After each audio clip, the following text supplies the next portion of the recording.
we made it live. 2 seconds. Wait. We just lost Gary. Where'd Gary go? Geez, I hope he gets back on. Hello, welcome to us. Do we hear Gary? Gary just disappeared. Welcome to us. Speaking of the president, this is the New York Times tour. The review, the great glowing review we got in the New York Times.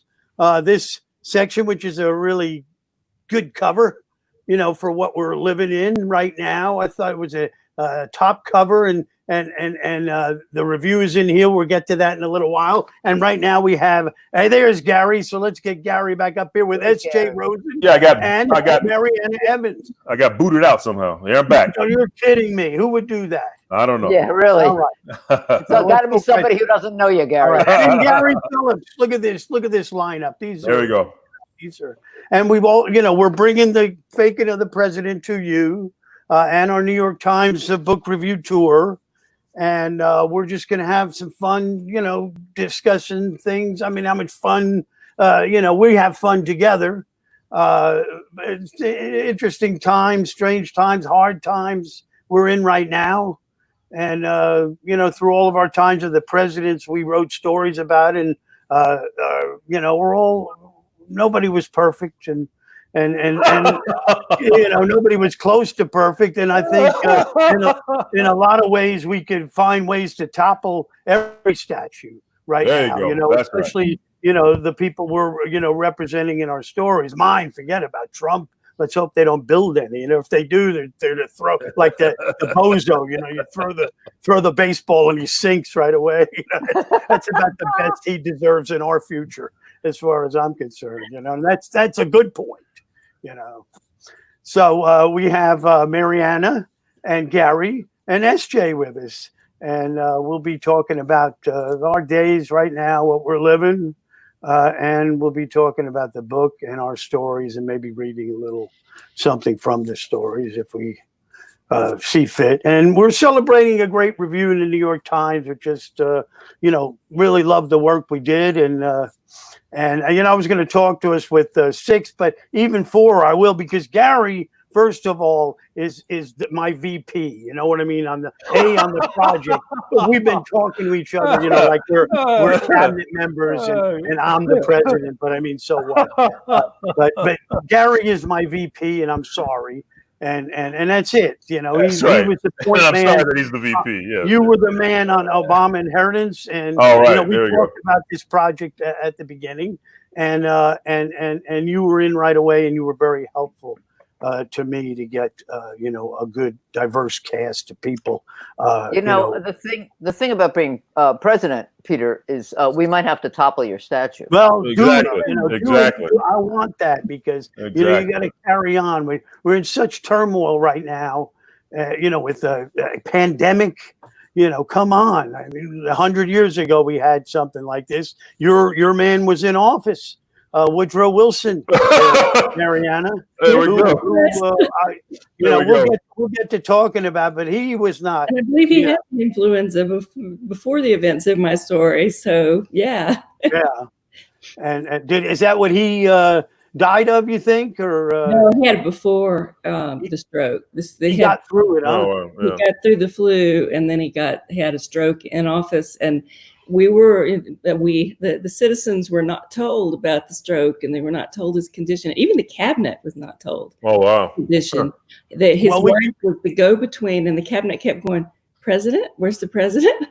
Yeah, he was quite ill. That's where your evil woman came in. I think she should be patterned after Melania, who was definitely Russian. She's smarter than that. From Russia.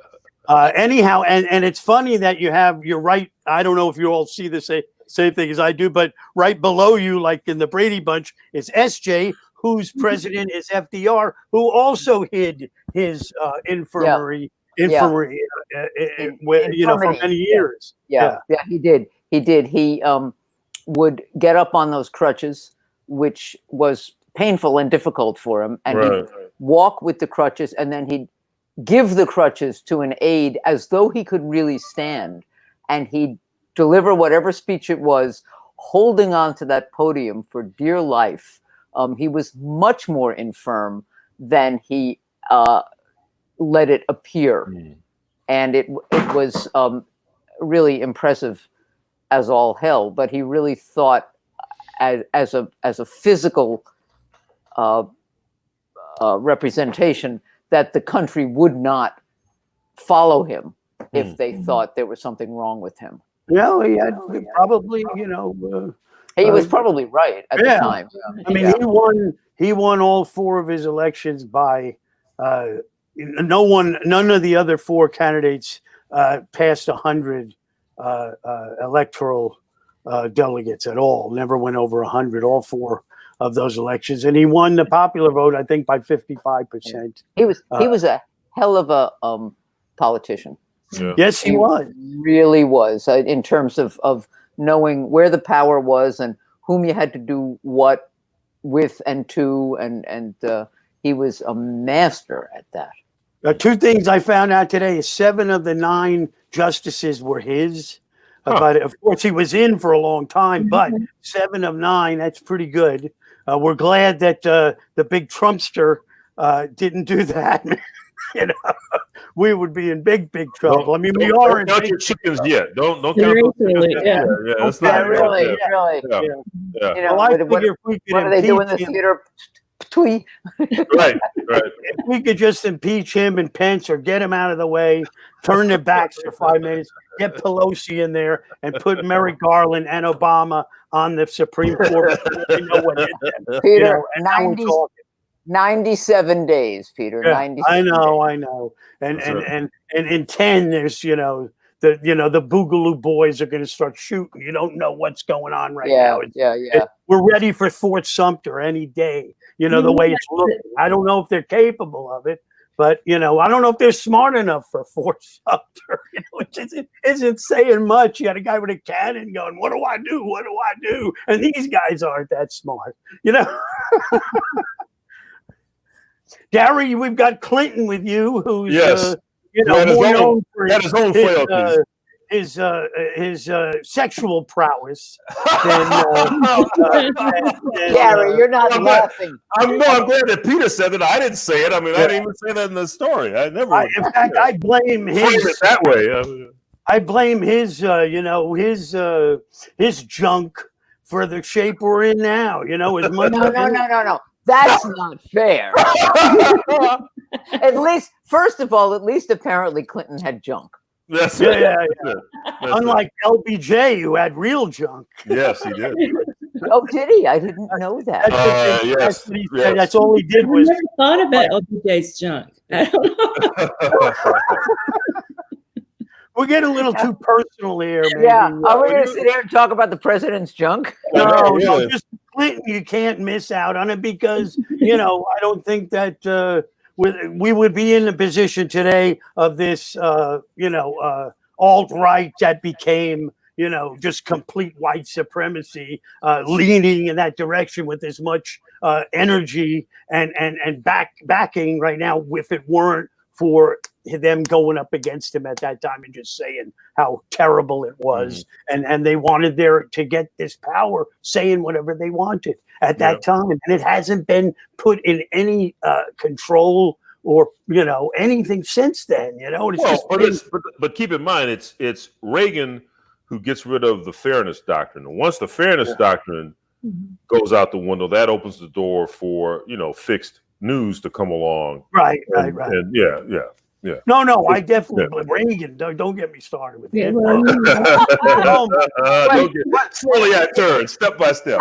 How was his junk? Right. I actually have. You love this. I actually have a picture of me standing next to a cardboard, cutout of Reagan grabbing his. Lord, I'm not going to show it right now. Good. Yeah, good. Don't show it. Yeah, it's a family show. It's a very funny. I actually saw it on a cover of the Realist, which was Paul Kratzner had a magazine for a long time, and Ken Kesey had the same pose. So I stole it when I saw the first Reagan cutout I could, stand next to. But I love my Reagan story. I don't know if I've told you that the day his hand was on the Bible, and he was literally he was on whatever it was, January 20th, 1981. I'm walking past the bar window and I see him, his hands on the Bible, and I'm heading to the unemployment office. And I go in there and I give him my slip and they say, your benefits are cut off. The guy didn't even take his hand off the Bible and I was out. So, forget about it. I mean, I'm not kidding. It's exactly how it happened. Yeah. I knew my days were numbered as a productive citizen. And, not at all. You live to tell the tale. Yeah. I mean, living the life, like that, and looking at the future like I had one. I wanted to create it. I want to create another one, like all of us. We can't live in that reality. That's why we're together now. That's why we're in the pages of this book. There you go. Oh, my book fell on the floor. I'd lift it up. The cat to bring mine to the computer. Right. The cat knocked it off the couch because there you go. She's tired of me doing this stuff. Yeah. I'm not paying her enough attention, so exactly. She knocked it on the floor. But let's see, if you had a dog, that dog would bring that book back over. It would be that. That's my dog. That's true. No, they would just lick it. Yeah. Yeah. My old dog would have brought it back over, but it would be a little soppy. Right. Exactly. Okay, someone's asking who we think should be the VP. So they said they hope not Susan Rice. She has never run for anything. But who do we think? All right. Oh, that's interesting. Let's go around. Let's go around the horn here. Good. Ask Mariana first. Mariana, you're next. This way. I'm so focused on not what we have now that I don't have a strong preference. But I'm going to say Kamala Harris. Yeah, I think she would be really good. Yeah. Well, I think everybody is kind of leaning that way. SJ, you? Tammy Duckworth. Yeah. Okay. Yeah, she's the wild card.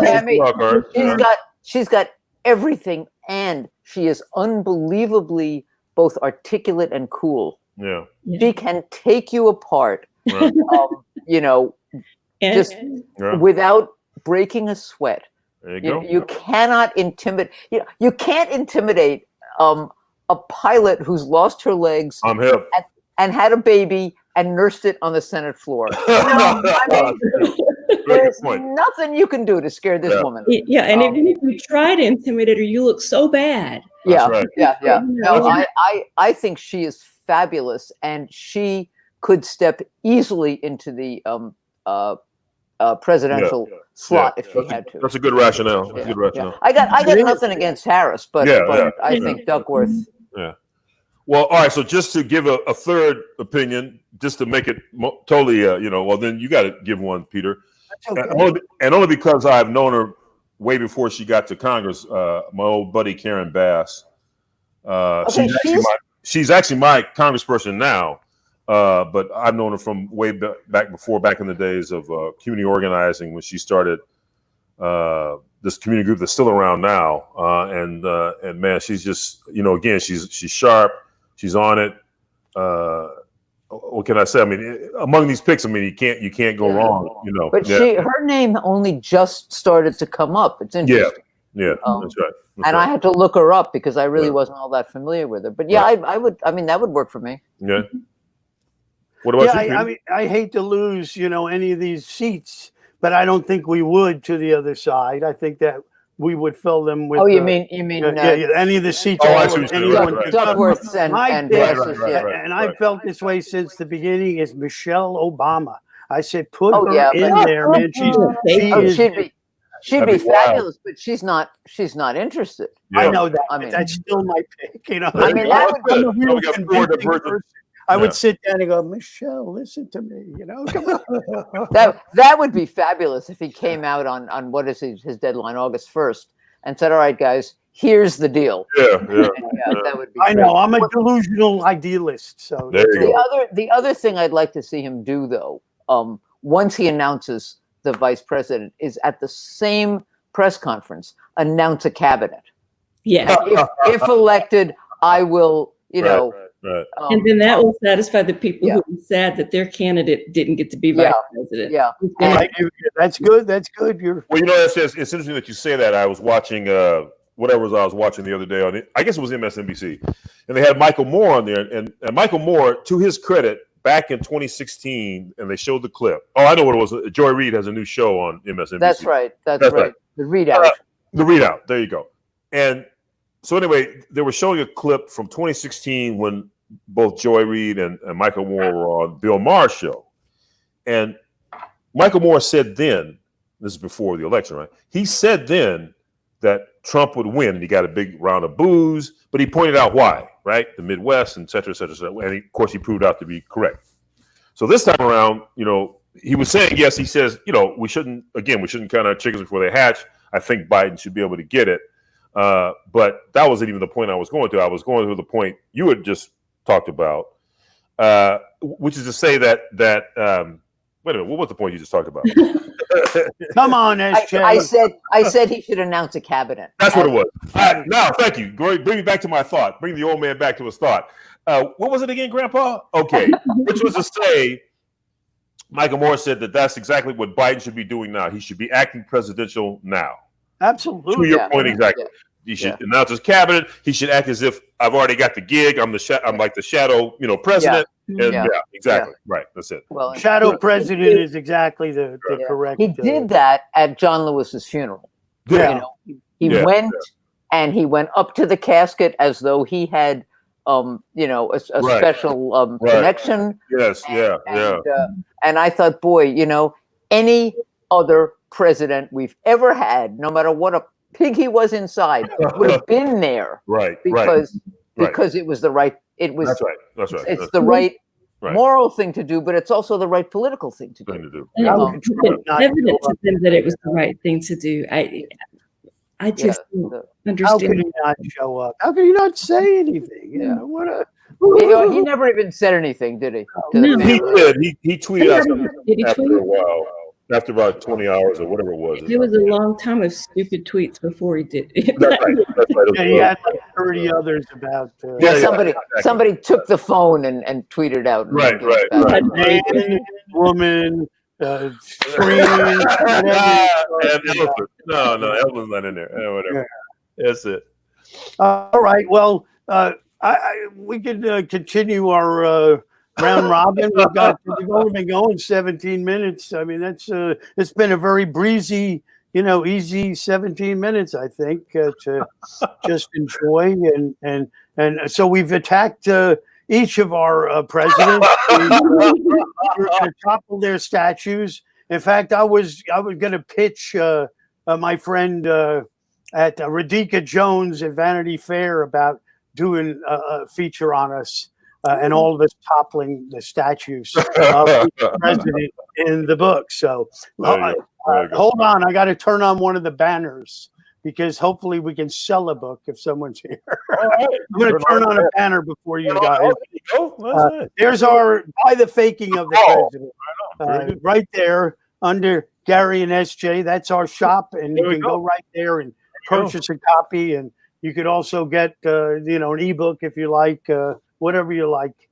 So I'll leave that on for a little while. Well, you got to tell them. Well, Peter, you always got to tell them the two sale. You got to get that, and you got to get the Obama inheritance. You know what I mean? Where is it? Get me one of those. Hey, I'm sure there's one over there. I should have it. You're absolutely right. There it is. Hold on, Gary, you're the VP, man.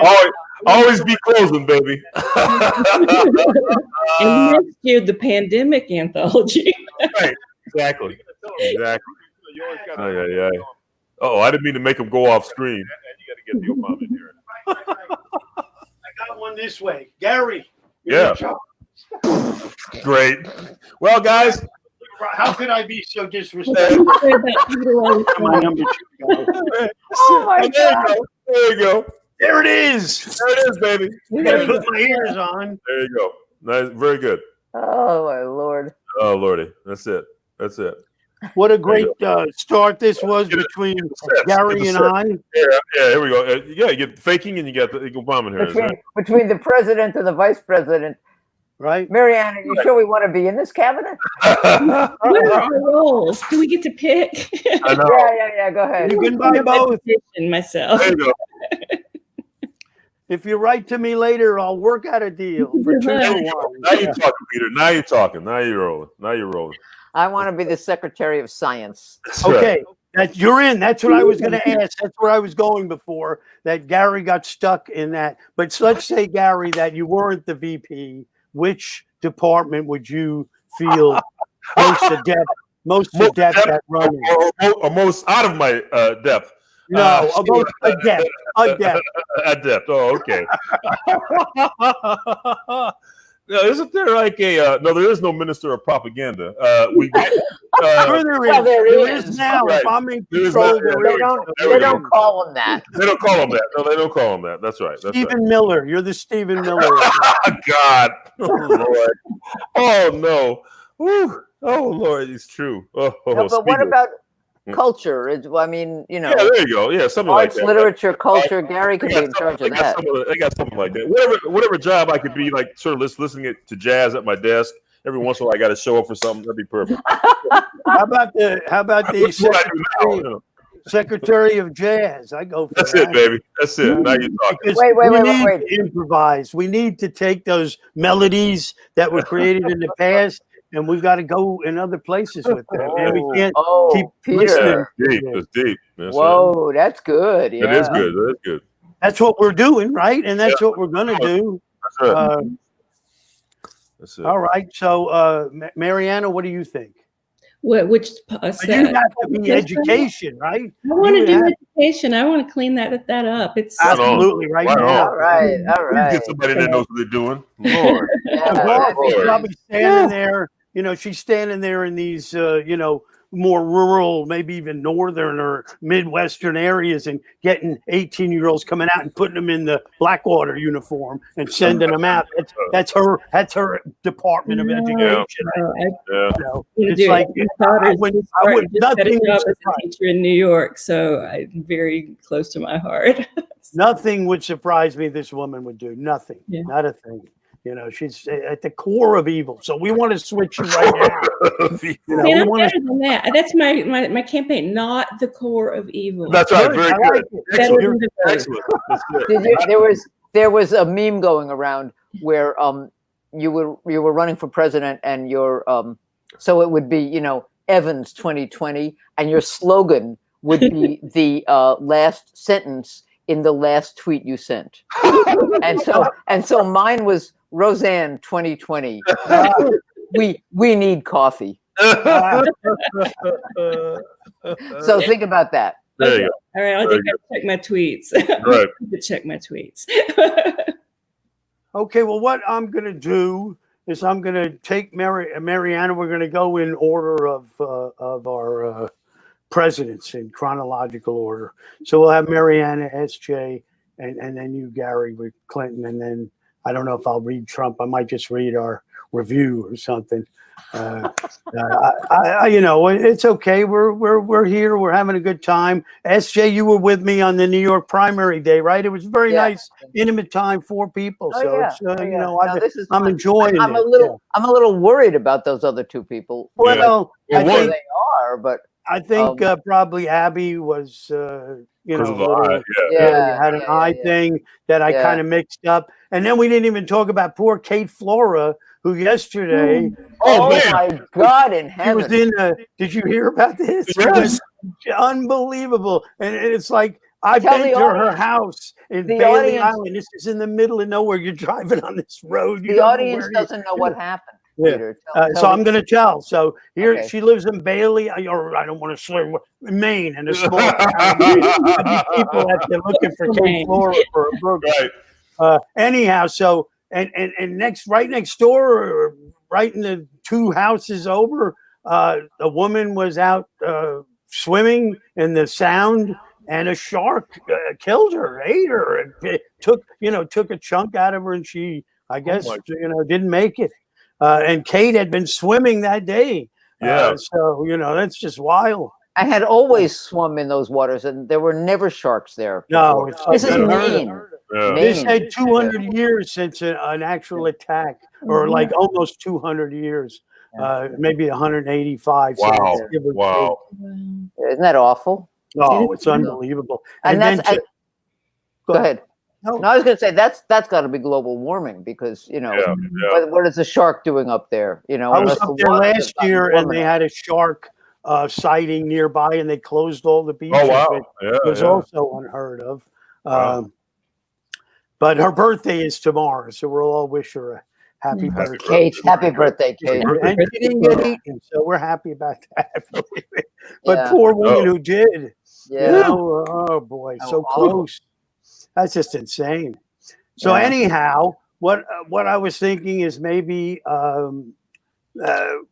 should split us up for a few minutes, talk to Mariana about Woodrow Wilson, and maybe let her read a little bit out of her story, and then we can all come back and kind of take it from there, and then do the same with you, SJ. We'll get together and say a little something about FDR, and you read your part of your thing, and then we'll get all together again, and then we'll do the same with Clinton, and Gary. Sure. So let's do that. I'm going to take Mariana for a second, just one-on-one. You guys sit in the green room. Gotcha. SJ and Gary, you're in the green room. Enjoy the snacks there. And, I think Bud Melman is coming in soon. Just sit with you. So, Mariana, hello. Mariana Evans, who has the fifth story in the book, All Big Men Are Dreamers, about Woodrow Wilson, but it's more about Woodrow Wilson's second wife, was it? Second wife. It was a real character, but your character is not a real character, right? It was right. Well, when I started researching the book, I knew that Woodrow Wilson had had a stroke in office. I knew he had been much more ill than the country was told. I knew that his wife had stepped in a way that there's a lot of discussion over whether she actually was a shadow president or whether she was just passing papers back and forth, but she was very involved and was very instrumental in keeping his illness from the cabinet even. Right. And so I thought, wouldn't it be interesting if he'd been married to somebody else who maybe didn't have such good motives with keeping the country running? And so then I read his biography and found out that the woman who did fill that role, he'd only been married to her like a year and a half. She could have been anybody. Anybody. It wasn't woman of and your story, she is. I love your second wife. She's just a fantastic character, and she does it better than any real male politician. I think that she's got it all going for her. She should have been the president. She might have done better. Might not have been a World War II. If she was selling things to the better side, it might have not even happened. Yeah. So I had a lot of fun with coming up with who Woodrow Wilson might have been married to. And then since Woodrow is not in the best of health for my story, I don't have to deal with his problematic nature. He's just the person who brings the presidency to the table. Right, exactly, yeah. And every day now, Woodrow Wilson is just like going down the tubes, man. Is one of the most racist. All of his actions were worse than you can even imagine. And then the next day, there's another thing. It was like I was just reading today where he put up partitions. If there were any black people anywhere near, there were partitions where no one could see them. I mean, this is what he did in all aspects of the government in Washington. It's just a horrible thing. Taft before him wasn't that way, and all of a sudden he came in, and this was his big moves with whatever he's looking at a League of Nations. He certainly didn't have much to think about Black lives or more inclusive. League of Nations would have done better. And exactly. And there you go. That sure. That's what we're saying here. I mean, he's just like, every day. I mean, they should just release it all. I don't know if we would get past it. It's so everything I read, one on top of the other.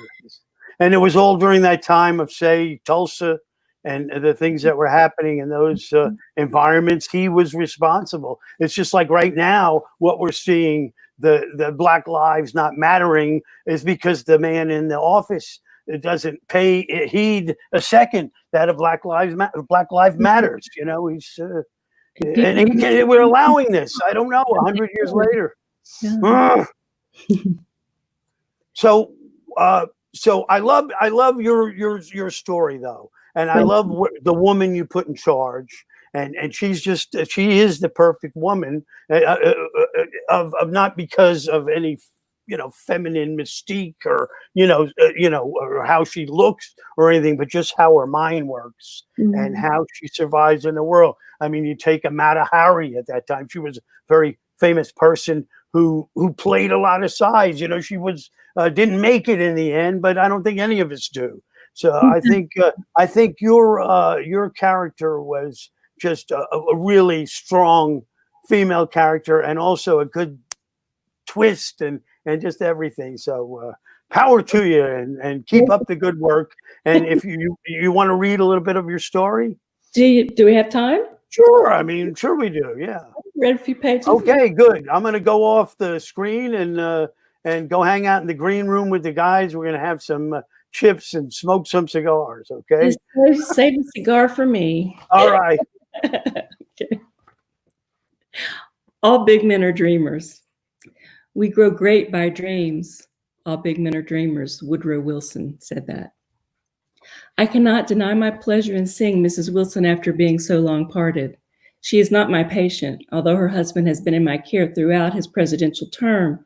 Yet my medical training drives me to assess her health and well-being. A physician is never not a physician. Her silk skirt rustles as she hurries down the White House's center hall to greet me. Doctor, I am so pleased you could join me. The president and I have sorely missed your companionship during our time abroad, especially Woodrow. If any man needs friends in this troubled world, it is my husband. I know, and Clara herself knows, that she understates the case. While I trust that Wilson cares for me as a friend, it was as a physician that he needed me most during his long sojourn in Europe negotiating an end to the World War. I failed him. His health, always precarious, had struck fear in my heart in the months before duty took the two of them away. I had feared the advent of apoplexy at any moment. I knew that if this man crumbled, humanity might well destroy itself. Had I been ambulatory, I could not have been moved from his side. I would have risked apoplexy for myself to keep him alive. Instead, I was unable to travel for the most mortifying of reasons: severe and uncontrollable dysentery and vomiting. My patient, upon whom the world depended, sailed into the Atlantic under the care of a doctor who knew nothing of him beyond my extensive notes, and, of course, the testimony of his loving and solicitous wife. A full day has passed since the return, and I cannot express how anxious I am to see how well the president weathered the journey. Ever mindful of propriety in the company of the elegant Mrs. Wilson, I hesitate to ask after him outright, but she anticipates my desire.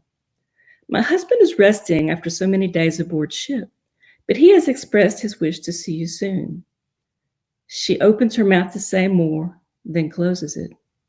Ever socially adept, she has managed without words and with only the hint of a gesture to convey that all is not right with Woodrow Wilson.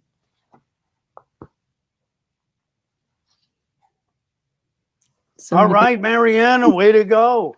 Thank you. Hey, whoops, I got Obama. Okay, Gary, you got the Obama. Speaking of the president, she's the fifth story. All big men are dreamers. Woodrow Wilson. Read this story. It's a great story. I'm going to bring back our illustrious cast here. There's SJ. Here's Gary, and Woodrow Wilson. I mean, what a mess, man. This dude was messed up. I mean, I understand that there was a lot of problems, but after the Civil War, you could have made such headroads with that, and they weren't done. They went backwards, and by the time this guy came in, he just he set him back to before the Civil War almost. It had to start over again. SJ? There was a reason I kept him quiet for the whole story. There you go. Yeah. That's it. No, and these were things we never learned about him. As No. far as Right. you know, when I was in school, he was sort of a footnote. He was sort of skipped over, but he was you know, the guy who brought us through World War I. The end, finished. And you know, and the school in Princeton was named after him. Right. The Woodrow Wilson School. That was it.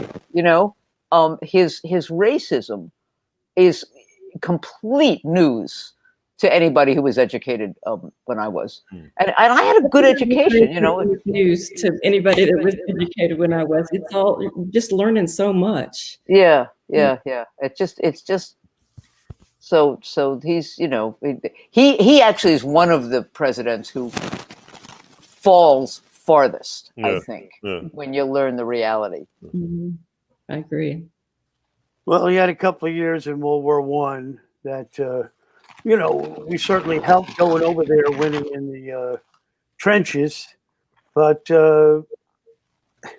it just, he had absolutely nothing good to ever say or do for black people in America. Zero. I mean, I think he went negative. You know, he's the one that showed Birth of a Nation at the White House, right? That's right. He sure did. Yeah, he sure did. And it just the more One thing. yes. Who's got audio here? Is it me? What am I doing wrong? Looks like we're picking up Morse code or something, right? Uh-oh, President's back. Uh-oh. I'm just checking to see. Oh, SJ. Uh-oh. Oh, maybe it's We're her. blaming you, SJ. Doing what? There you go. there was some kind of feedback or like, yeah. Is it gone now? Yes. Yeah. Look at that. Good work. But you know, you're always welcome with us. You know, we won't want you to feel bad. even with the feedback. You worked it out quickly, and be in the Department of Culture. What are you now? No, science. I'm science. Science, culture, education. If it plugs in, I'm just, you know, I can. And me, the figurehead. Education. Yeah. So As long as you guys are there, we're in good hands. But with me as a figurehead, forget it. So yeah, it's like I don't know. Let's get out of Woodrow Wilson, man. Too damn depressing. 100 years ago, and we're looking now at sinking into the same type of thing. If Trump wins another 4 years, man, come on. This, I mean, everybody said, well, we can always get out, get beyond. I don't know, I don't think. I hope we get through the next 4 months. Or 3 months, without martial law. He is trying so hard to provoke a situation that he's going to declare martial law. That's a good point. Yeah, I agree. Yeah. I was happy to see those cats from Atlanta. I mean, not happy, but glad to see those black dudes from Atlanta go stand in Louisville and bring some light to Breonna Taylor. Did you see the wall of veterans? Yeah, Portland, standing at parade rests Exactly. with their shirts from whatever service they were in. Right. They were superb. Yeah. I thought, okay, let the federal troops confront them. Go ahead, shoot a veteran. That it's already playing so badly. And that would be oh wait, I got the feedback again, don't I? Okay. No. Or do you in your ears? Yeah. We don't hear it. Moms and the dads. And the wall of moms. The dads with the leaf blowers and the long-handled pooper scoopers. Right. To throw the tear gas back. Only a dad. I'm thinking, Trump's base is in the suburbs. Mm-hmm. And here are the suburban moms, and here are the dads with the leaf blowers. These are the people he thinks he's appealing to. Yeah. So, and in a white city like Portland. So, And now, of course, it's going to happen wherever he goes. You can have the moms in the yellow shirts and the dads in the orange ones and the wall of veterans. And boy, and if he comes here, here's my new plan. If he comes to New York, everybody's going to be out in the street and we're all going to be wearing John Lewis masks. Very good. He would be afraid. I'm going to be selling those things. That's great. That's a New York thing, selling a mask. Good idea. Yeah. So, we could make a fortune. I sold 900 joints at the Tall Ships, right down in Battery Park, man. I rolled those pin joints $1 each. That was great. Oh my God, Peter. I had a couple of friends. They ran. I never saw more people in my life than on that day, and I was prepared as a young man to tackle the world. This is before Reagan cut me off. It was 5 years before that. But what did you need? Unemployment. Exactly. It was 5 years later. $900. You didn't have you were out of weed. Yeah. I was all out of weed by that time. So maybe we should move on to FDR. As I said, he had 7 of 9 justices. I found that pretty, but he was in there for that long. He was in there. How many? 12 years? I don't think he made 13. Three full terms, and the beginning of the next one. He was just going into the next one when Truman came in. But and he also passed more executive orders, like, here's my executive order, than anyone by far. Because I read the other day that Clinton had the most at 300 and something. And then you look and it's FDR had over 1,400. Wow. But he was in there a long time. I wonder if it's a per capita thing, like, how many you pass per year of your term or something. And nobody's ever going to beat FDR because he had three and a fraction term. Nobody will have those again. And then the other thing that I found interestingly, which you may or may not know, is that Eleanor was his 6th cousin. Mm-hmm. Yes, I did know that. You do know that, okay? Yes, and Eleanor. Go ahead. When Franklin became engaged to Eleanor, and somebody asked Theodore how he felt about the engagement, he thought for a minute, and he said, "Well, it's good to keep the name in the family." In the family, that's right. And he walked her down the aisle. Theodore Roosevelt. Theodore did. Theodore was Eleanor her, and FDR. Yeah, Theodore was her actual uncle.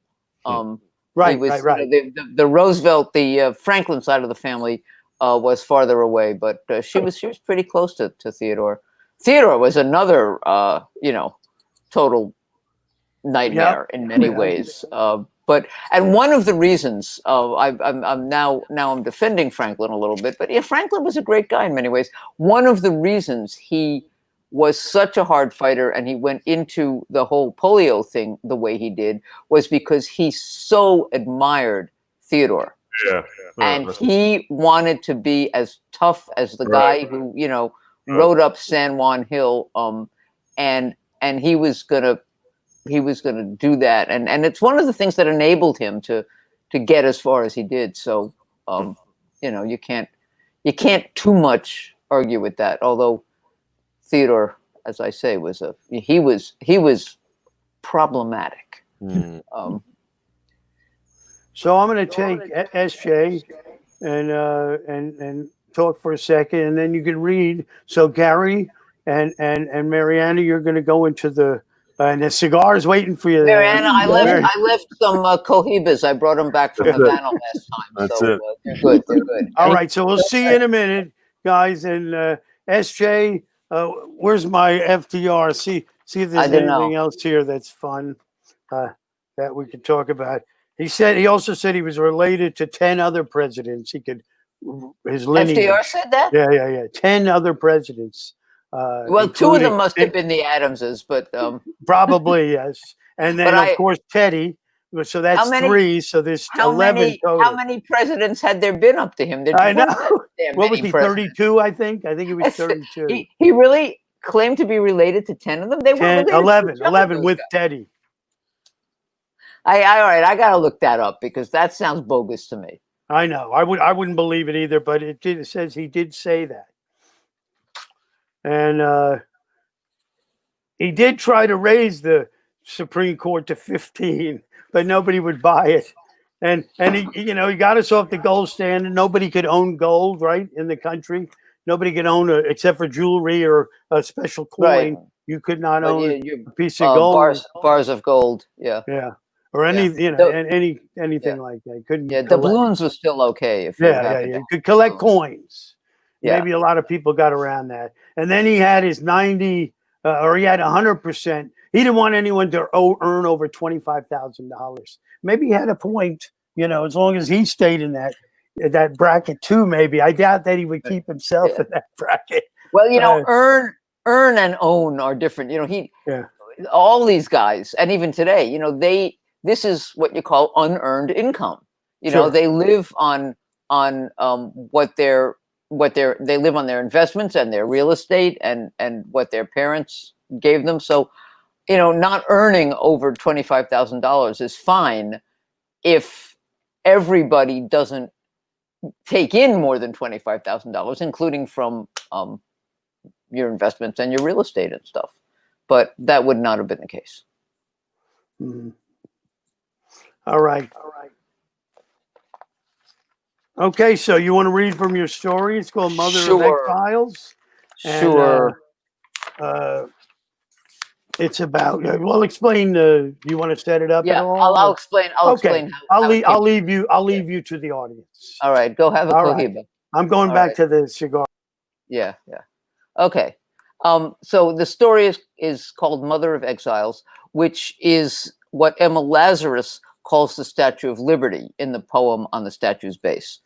And I based the story on 3 facts that I found when I was doing research, 3 true facts. One, that between 1935 and into the 60s, Eleanor Roosevelt had a daily column in a 6-day-a-week column in syndicated in national newspapers. It made her one of the most read columnists of the day.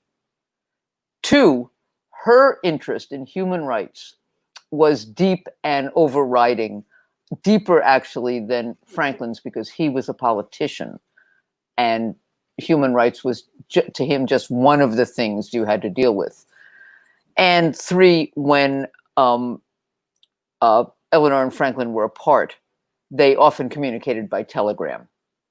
So I start the story with an actual excerpt from one of Eleanor's actual columns. I move to an actual telegram from Franklin to her, and an actual one from her. No, it goes the other way. An actual one from her to him, and then from him to her. And then after that, I start making them up. And I'm going to read half the story. Okay? Mother of Exiles. My Day by Eleanor Roosevelt, January 23rd, 1939. Washington, Sunday. What a curious thing it is when a great musician like Misha Elman offers the proceeds of a concert trip throughout the country to the Fund for Refugees, that he has to be guarded on the way to and from his first concert. What has happened to us in this country? If we study our own history, we find that we have always been ready to receive the unfortunates from other countries. And though this may seem a generous gesture on our part, we have profited 1,000-fold by what they have brought us. Eleanor to Franklin, February 22nd, 1939. Are you willing I should talk to Sumner and say that we approve passage of Child's Refugee Bill? Hope you are having grand time. Much love, Eleanor. Franklin to Eleanor, February 22nd, 1939. All well on board. Fine weather here, keeping to schedule. It is all right for you to support Child Refugee Bill, but it is best for me to say nothing till I get back. Much love, FDR. Eleanor to Franklin, March 10th. Sumner, etc., waiting for supporting word from you on Child Refugee Bill.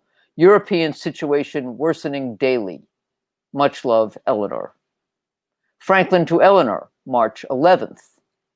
Being advised I must wait on child refugee bill. Cannot speak now.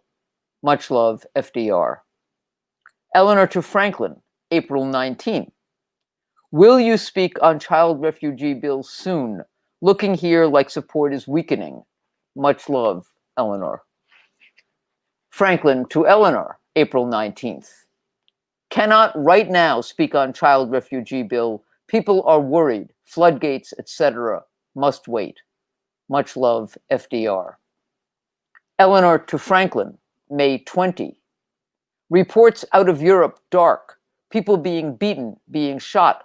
People are dying. Child refugee bill needed now.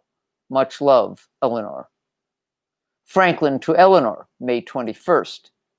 Have conferred. All are afraid we will lose support for aid to Britain, etc. Also, upcoming Lend-Lease proposal will be a fight. Cannot speak for child refugee bill now. Much love, FDR. Eleanor to Franklin, June 11th. Child refugee bill being destroyed in committee. We need you. Much love, Eleanor.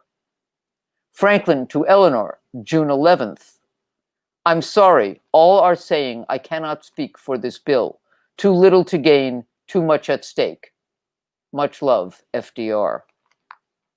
Eleanor to Franklin, June 26th.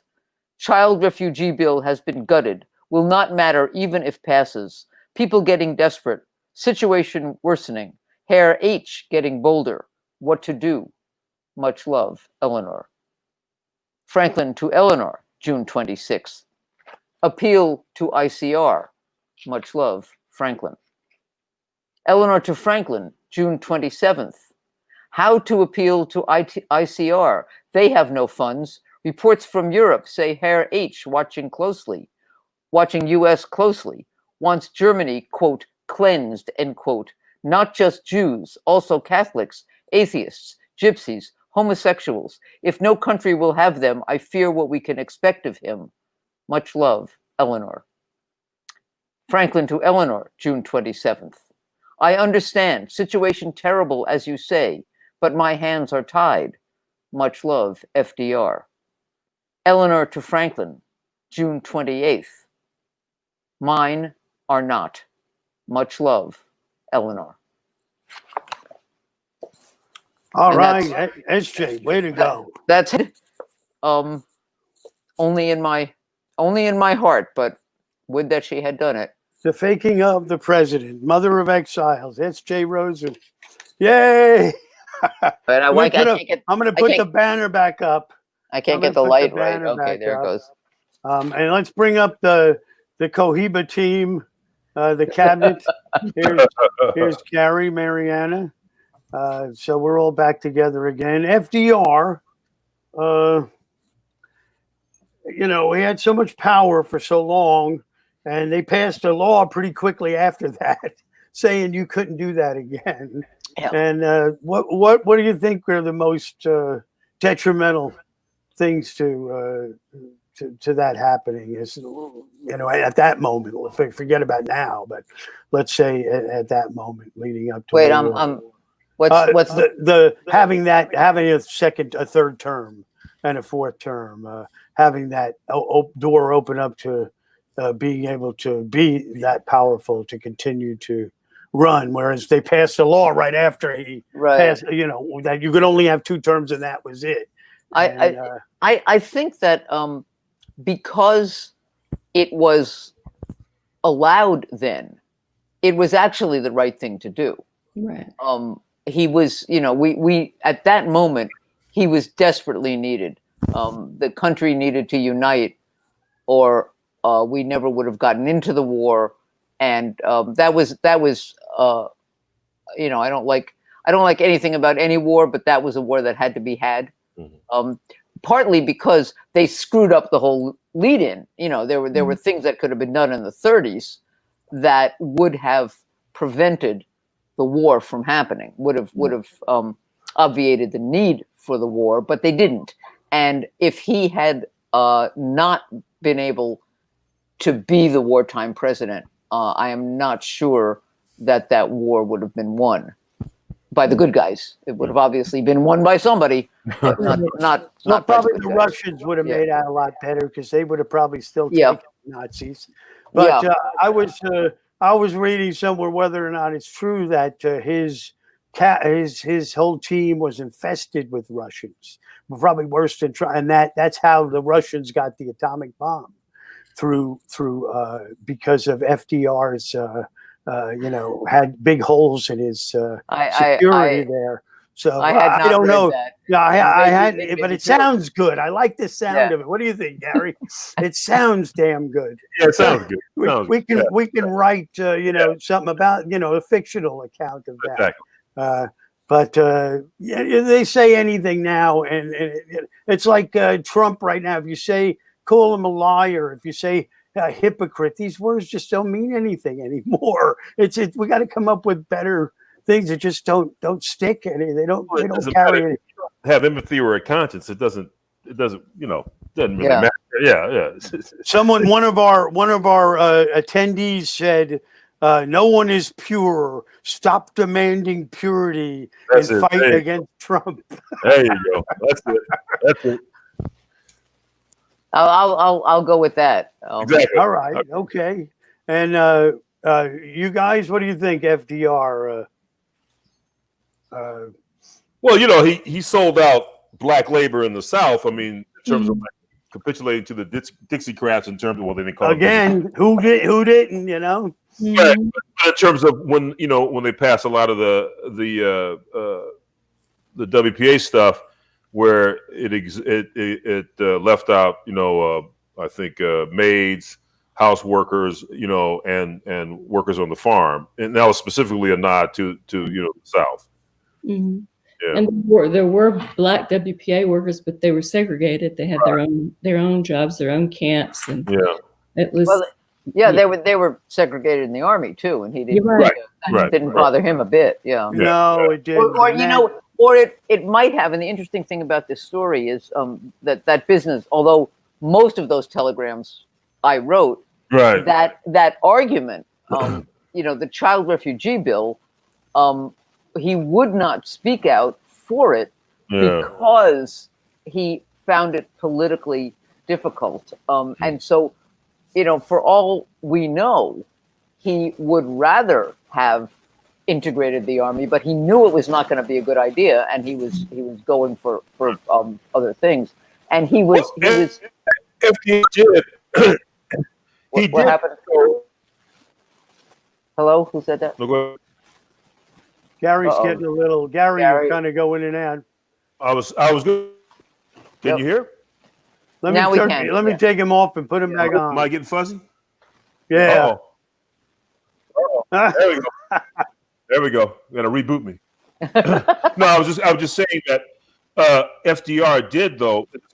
This is probably from pressure from A. Philip Randolph and some other black labor leaders. He did sign a law into desegregating the war industries in terms of making bombs and making the planes and that kind of thing. So he did do that in the sense of making that in terms of equal pay for equal work in the war industry. And he was able to sell that to the other side by saying, listen, we have to have these things. And if we don't pay these guys, they'll go get jobs somewhere else.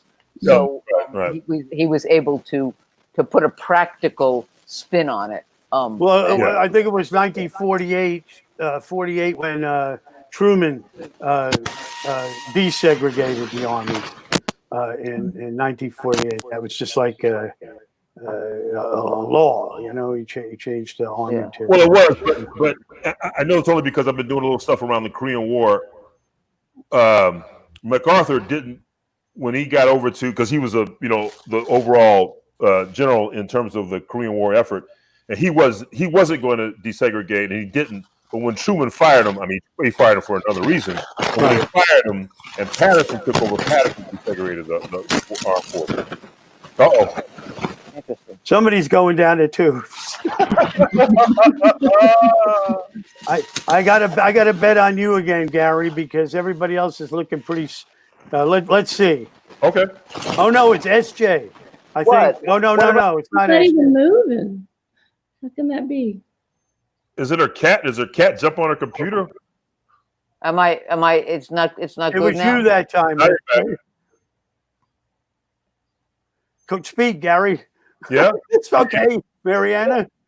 What? Excuse Yeah, me? we're good. We're good. I'm So good. we're Yeah. kind of going in and out here. But it's okay. We can take care of it. It's still me. We're about at It's time. all right. We're about at It's time. cool. It's cool. All right. We're well, yeah. So we're gonna. I guess we'll move. I still think that at the Depression, which was no place anybody wanted to be, but if you're gonna take advantage of a situation where everybody was equally poor, because at one point you can't get any lower. You know what I mean? There's like, you really can't get lower. That to build together from there, and then to have desegregated the army in World War II, and to have come home after dying side by side and building houses next to each other and going to school on the GI Bill together, we would have a much better and different nation right now. And I think that was one of the major mistakes of. We've missed so many chances. Yeah. Oh yeah, so many chances. So Yeah. many chances. Oh, and even before that, forget those. But at that moment, from starting out from scratch, everybody, that was a moment you could build on. That was a moment you could have moved forward, possibly. And gotten out of there. Anyhow, so I guess we're going to move on to Clinton with Gary, and put the women in the green room with the brown cohibas. We're gonna smoke them cigars. That's it. And we'll do a little Clinton rap for a second, and then we'll all come back together and wind up. Maybe we'll hear the review from the Times or something. Gary Clinton. I mean, his to me, he started off with Biden too. Then voting for that criminal act. Well, wasn't right away, 93, man. Bill or whatever the hell it was. That's right. Yeah. And let's not forget the so-called reform of welfare as we know it, right? Mm-hmm, mm-hmm. Yeah. So it's not, he's, as they say, none of them got out of here without feats of clay in some regard. No. Yeah.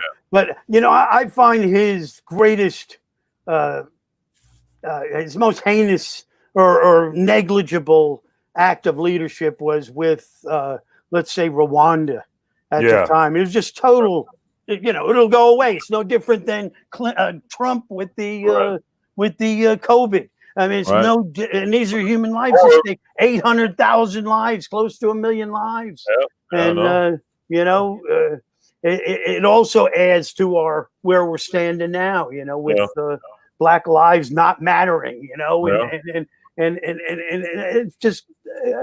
What can I say? I can just stammer and stuff, trying to, grasp, how much wrong, can anyone get through, just how much more is there going to be? I mean, and we get rid of Trump. I mean, it doesn't put us back to square one where we can all be, happy-go-lucky peoples. No, we got a lot of work. There's a practical reason to get rid of Trump. So. Oh, absolutely. He's got to go. He's got to go. But Clinton, he was so young. He was the governor at 32.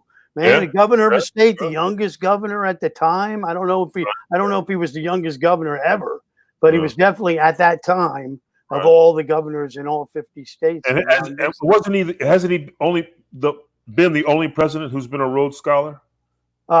Yes, I think you're right. Yes, yeah. No, he was a gifted student, and he just to his credit, or at least I guess to the credit of innocence of a youth, I do remember that there's a famous picture of him as I guess he's a young teenager, and he's got this big grin on his face. He's on some kind of field trip, and they go to the White House to meet Kennedy, and he's got this almost beatific look on his face when on this trip. And so at least at that moment, there was like this promise, right? That this absolutely there was this poor kid from what is he, from Hope? That's with him. He was Hope. You're right. Yeah, and that you could, here was this guy, and Kennedy, and not that Kennedy didn't have his faults. Let's not forget that. But that at that moment, what Kennedy represented to that young kid, just spoke volumes in terms of like, pushing him forward, I think, psychologically. Absolutely. Yeah. And then he was standing in front of Carter, not 15 years later, there he was with a picture of Carter as well. So, the man got around, and he was destined to, fulfill what he did. I would have rather him, not leave, the Bush Jr., in the door with his transgression. But that's what happened. There you go. We can't take that away. And we move on from there. I don't know how we went through 8 years of Bush. You know what I'm saying? Hey, you miss it. You miss it now, don't you? Yeah. The second term. I mean, how did he win? How did he win? I guess it was John Edwards was worse than Clinton. So why don't you read your story? Y2F and K, and explain a little about it. And it's about Bill Clinton, and Gary will tell you about it. Gary Phillips. All right, so this is a real quick little excerpt from Y2F and K, and for those of you who remember that, Y2K was going to be the, it might have been the apocalypse, right? That the computers are going to crash and planes are going to fall out of the sky as soon as the clocks rolled over to 2000. And in that regard, Clinton, well, you'll see a little bit in the excerpt that I read, Clinton had to create a special committee around that, and they were checking the computers and the data and all that. And my story, though, deals with partly with that. It's really about that. Well, you'll see what it's really about. And it starts with an actual incident where he actually did come to Los Angeles to see about, this was coming out of the economic downturn of '99. So he had come to LA. He had like an economic initiative, and he had gone to various parts of the country, including Watts. And in my story, he leaves Watts, and he's gone now to see his son. Clinton opened the door to see his 15-year-old son, Alex Finley, stretched out on his bed, his back against the headboard. On his lap was the Macintosh Power Book the president had sent him weeks before its official release a few months ago. On the wall, over his orderly arranged desk, was a poster, a down-angle shot of Shaq O'Neal in full force, dunking the ball in his massive hand. Clinton stood frozen in the doorway, taking this in. The boy, the teenager, had grown since he'd seen him last summer. "How are you, Alex?" "Good to see you." The kid made no move to unlimber his lithe form from his current position. Clinton touched his shoulder and sat on the end of the bed. "Working on anything in particular?" I should mention that his son is a computer geek. The golden-hued teenager in jeans and a loose Lakers colors tank top with Kobe Bryant's number 8 on it stopped tapping away on the keys. His jawline and cheek structure looked like his father at that age. The similarity was particularly noticeable when he smiled, his copper-colored eyes fixed on the President of the United States. "The Russians have hacked us, Father." "What do you mean?" "They slipped in a virus in several municipalities. Of that, I'm not sure.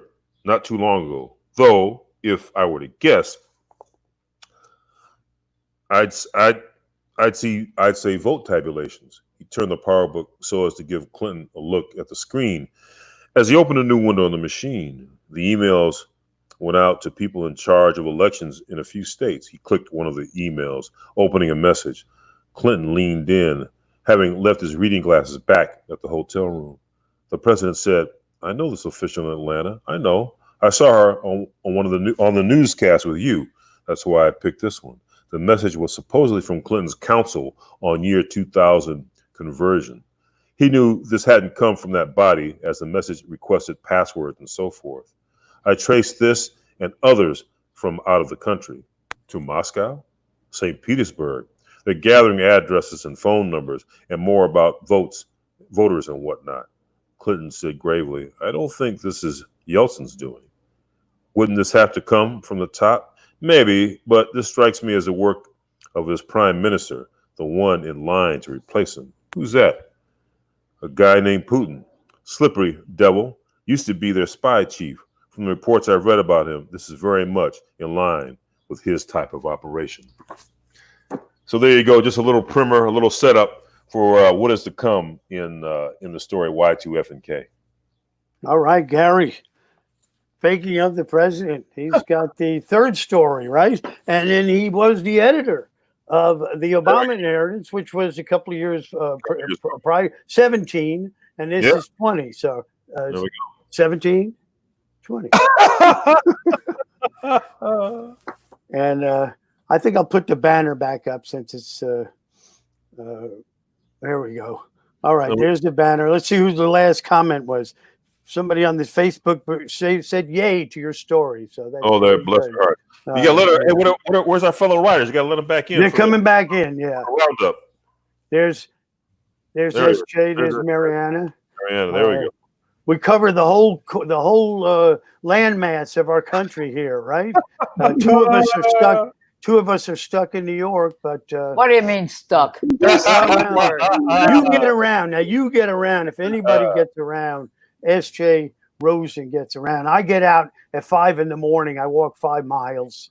I play a game of handball in between there and come back. Is this all true? Yes. You walk 5 miles and play handball? Yeah. I'm intimidated. Every morning. Well, if it's not raining, of course. Yeah, that's impressive. That's very good. Yeah, I'm scared. But I mean, they had our handball courts locked up until a month ago. So I was on hiatus for a while. I had the Trump derangement syndrome here. You know, it's like, just complete utter madness. I actually was sleeping the other night and I was dreaming, but I swore I was awake. And I had awakened to that Hillary Clinton was the president. It was in her 4th year, and the election was coming up, and she was going to run against Mike Pence. There you go. But she was the president, and there was no coronavirus. And I got to thinking, saying, go ahead. Yeah, I'm thinking, that wasn't a dream. That was a portal. That was a portal into the but it was so real. Where that happened. I understand. I couldn't believe how real that was, though. It's one of those dreams, It was just, I woke up fabric, I didn't see like a picture of her or anything. I just knew that she had won the election in 2016. We were at this time. You hit a skid in the chronosynclastic infundibulum. Very good. Right. Maybe we'll be able to come back in time, like in Abby's story. That history repeats itself, and history can't repeat itself. In Abby L. Vandiver's story, A Reckless Disregard about LBJ, another statue toppled. I think for LBJ. I mean, all the things he did. He got the Civil Rights Act passed. Yeah. Kennedy was going to pass it, but he was happy to have it in his name, and who knows what he did to do that, go ahead. No, he had to twist a lot of arms. He had to make a lot of promises to get it done. Yes, he did, and also the fair housing. I mean, he has a lot of things that are still working as they did when he signed them. So but in the interim, just is what he did with Vietnam is just inexcusable. Yeah. Again with. Who cares if 130,000 people die or 30,000 people die? It doesn't really compute to these leaders. And what would the whole world go off its axis if a leader were to make a life important, and say we don't need to go out and kill others? I don't understand that, but that just seems to be the rule in place. Peter, that was the domino theory. You can't let them win in Southeast Asia because South America's next. Yeah, everything was next. North Korea. That's right. They started out with everything Korea. Is next. Portland is next. Portland is next. Right. There you go. Portland is the domino, boy. You let Portland fall. There you go. Now you're talking. Dubuque is, Dubuque is next. That's right. Sioux Falls is going to fall. Yeah. I have a story again, another dream that I woke up to the other day, and I said that here's my idea. It's like we got Bloomberg, you got Steyer, you got these guys with billions who said they were going to help us, right? Yeah. Do something. So I say $200 million. Get 4 guys. like who are these op guys, right? Who are real op guys who are just better than any of these other guys. Give them $50 million a piece and go and take a van of these guys, bring them somewhere, fingerprint them, find out who they are, and let's get on with this now. Let's learn what's happening here. You want to do something to help us? Find who these guys are. And in my dream, and it became a fiction story, is they take the masks off, and it's the two guys who shot Ahmaud Arbery. And the cop with his knee on the thing. These are the guys they're putting to work now for here. And this is where we stand in this country. So, I've had it. I'm ready to go. I'm Trump derangement syndrome. I'm ready to go back to Greece. Yeah, you are. 100 years ago, my people came here from Greece to escape. They had won the Turkish oppression for many years before that. But they came here, with a promise to be able to start ahead of other people. You know what I'm saying? But great, it's a great promise that, I don't want to build on anymore. I don't want any part of it. And I guess we could try to stop building on it, but what are we going to do? Trump, forget him. No, wait, Peter, we got to sell books. Always. Yeah, that's true. That's true. Make another president. Here it is down here. Don't kill yourself because of what I said. Read this book. Read this book and it'll help. It'll help. Don't kill yourself. It's a tonic. Yeah. And the Obama inheritance too, Dr. There you go. See that flag. If you're from another country, see that flag behind me. We're in trouble. We need help. Come help us. Right. And it's on the cover too. The flag is upside down right here too on the cover. Oh, that person. Yeah. There you go. So I was gonna. What time? What do we have here? Did we make an hour and a half? Oh no, we still got a few minutes. I think it's time to go. You guys have eaten. I haven't eaten. I'm here on the West Coast. You didn't eat? I didn't eat either. But well, you don't eat nothing anyway. I didn't either. But Peter, read the review first. There you go. Okay, can I do that? Yeah. Read the review. It's on that cover, which I really like. I think this is such a sharp cover.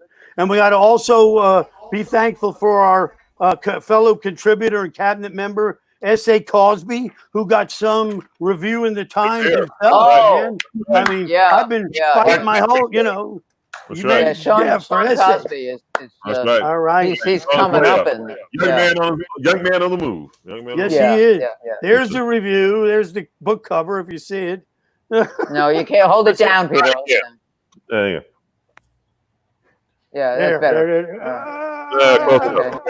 You see the colors. Anyway, my things. Okay, so I'm going to read this real fast, and then we'll wrap it up so everyone can eat and move on with saving the country. Yeah, Gary and I have a dinner date. We got to eat. Exactly. Okay, another Zoom one, huh? No, you're with each other. Yeah, we're gonna talk. We're gonna talk about you, Peter. That's right. Who took my glasses? I don't have. I got these, but I don't want to wear these. Man. That's great. Those I don't want to put on. All right. So anyhow, I can do it. The Faking of the President is a sequel to The Obama Inheritance, 2017 anthology edited by Gary Phillips. That imagined a world where various crackpot. Here comes Cat with the glasses. I don't even know if I can read. I can't read them with it. Imagine a world where various crackpot conspiracies about the Obama administration were to fact true. This time, Carlaftes has widened the scope, asking authors to apply the same treatment to various presidents. The result can be scattershot, as anthologies tend to be, but a surprising number of the stories put arrows in the red or yellow. That's like Cupid. Draw back, you get that sound in the old 45. Surprising number of stories put arrows in the red or yellow. Allison Galen's Burning Love, which kicks things off, imagines a world where Nixon's interest in the specially deputized federal agent Elvis Presley is more. Luis Colón's Is This Tomorrow, set in the Eisenhower administration, neatly injects Manchurian Candidate-style Cold War paranoia into a tale of an exterminator tasked with eliminating squirrels on the White House lawn. The stories range far and wide within the relatively narrow confines of this conceit. Some toy with exploitation. Eric Beetner's Article 77, which Tipper Gore and Laura Bush duke it out to settle the 2000 election. Others hew close to actual history. Kate Flores' Long Live Long looks movingly at the assassination of Huey Long. First ladies who are the power behind the throne are a common theme. From Mariana Evans, All Big Men Are Dreamers, Woodrow Wilson, and a fictional wife, Clara, to S.A. Cosby's 999 Points of Light, a George and Barbara Bush tale that, again, has more than a little Manchurian Candidate in it, to Sarah M. Chen's In Mother We Trust, a near-future fantasia about President Mike Pence and First Lady Karen. The last story and a few others surface the current administration and the consternation that surrounds it, but for the most part, the authors here respect the character and remake history. Some figures repeat. There's more than one Kennedy, more than one Gore. Others never make an appearance. Pity Polk, Cleveland, and Hayes, among others. The actual president is left until last, where Carlaftes himself appears for an audacious final story about a man pitching idea Shark Tank, like to President Trump. All right. Yay to us, right? Yay to us.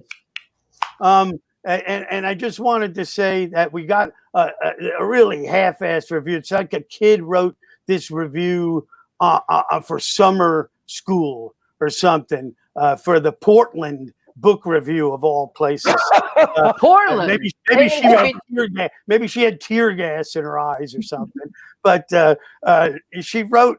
She did mention your story, so I'll send it to you. Oh, mine? It's like, yeah. Well, she mentioned it, I guess, in a good way, if such a thing is possible in this review. But it was like the stories all seem unfinished.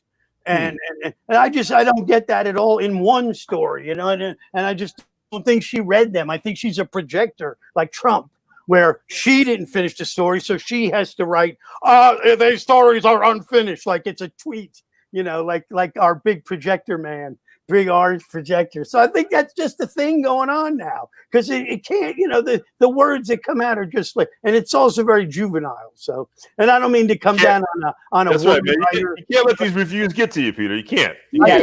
I don't. You really can't. Yeah, that's why I agree. I just wanted to save it for last. So right. You know, I'll send it to you guys though. But you guys are wonderful. Yeah. I know you're hungry and you're eating together. Where are you guys like having both have the 21 Club deliver like Real Window? Yeah. I'd like to see that. I'm going to stay on this. We're getting the steak frite, both of us. Exactly. Very nice. Very nice. And Mariana, what are your plans here at this moment?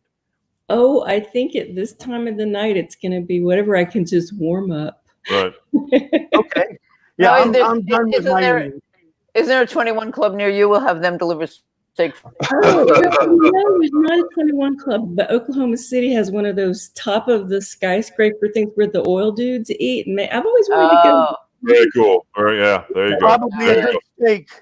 I would bet on it being a good steak there. Yeah. Okay, I'll dial that up. Are we all meat eaters here, or? Apparently, I don't know. Yeah. All right, good. I don't want to hurt anybody's feelings. Exactly. That's right. You got to be all careful. Right, well, it's the faking of the president, and we have four wonderful contributors here. Myself, editor and a contributor, and then we have Gary Phillips. Thank you. Thank you. Mariana Evans. Thank you. And S.J. Rozan, thank you. Yes. You guys are so nice to sit with me again for this, easy-going discussion about hard. Yeah, Peter, you're the best. There you go, baby. A little nuts, but you know. Yeah. I'm definitely nuts. I'm out of my mind. That's kind of nuts.